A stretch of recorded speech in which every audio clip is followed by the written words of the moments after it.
Jesus rose from the grave. But the story did not stop there. After the resurrection, he did something powerful, something personal, and something for you. Most people celebrate the empty tomb, but few understand what happened after it. Jesus spent 40 days on earth before ascending into heaven. He appeared to his followers, restored the broken, gave clear instructions, and prepared his people for the mission ahead.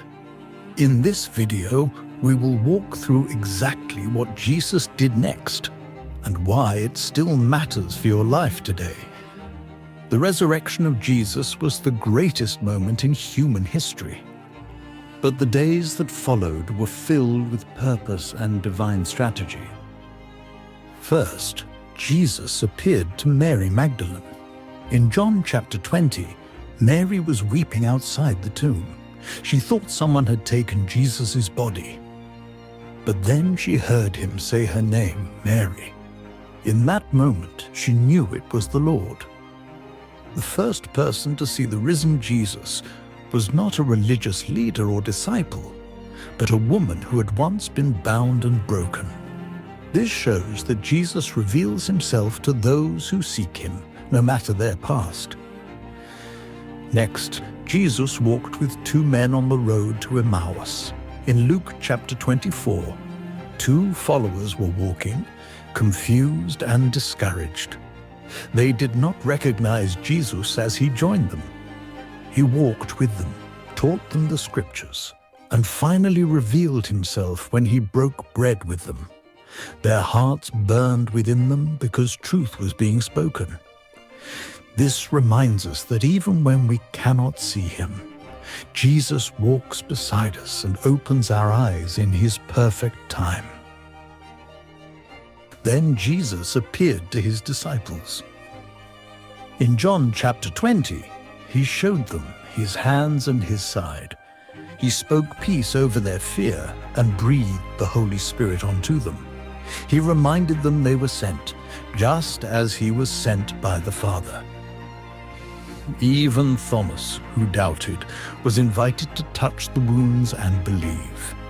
Jesus meets our doubts with grace and invites us to believe again. Jesus also restored Peter. Peter had denied him 3 times. But in John chapter 21, Jesus made breakfast for his disciples and asked Peter 3 simple questions. Do you love me? 3 denials were met with 3 opportunities to affirm love. Then Jesus said, "Feed my sheep." This was restoration. Jesus was not done with Peter, and he is not done with you either. Before he ascended, Jesus gave the Great Commission. In Matthew 28, he said, "Go and make disciples of all nations, baptizing them and teaching them to obey everything I have commanded you." This was the moment Jesus passed the mission to his followers. It was not just for them. It is for every believer today.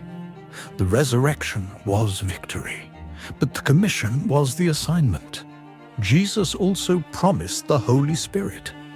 In Acts chapter 1, Jesus said, "You will receive power when the Holy Spirit comes upon you, and you will be my witnesses." He did not send his people out alone. He gave them power to do what they were called to do. That same Spirit is available to every believer right now. Finally, Jesus ascended into heaven. In front of his disciples, he rose into the sky and disappeared into the clouds. But 2 angels appeared and said, "This same Jesus will come back in the same way you have seen him go." This was not the end. It was the beginning of the church, the start of a mission, and the promise of his return. So what did Jesus do after the resurrection? He comforted the grieving. He walked with the doubting. He restored the fallen. He empowered the faithful. And he gave a mission to change the world. What he did then, he is still doing now. He meets you in your pain. He calls you by name. He gives you purpose and power to live for Him.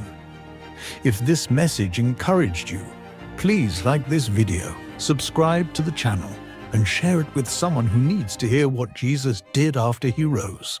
Thank you for watching, and remember He rose so you could truly live.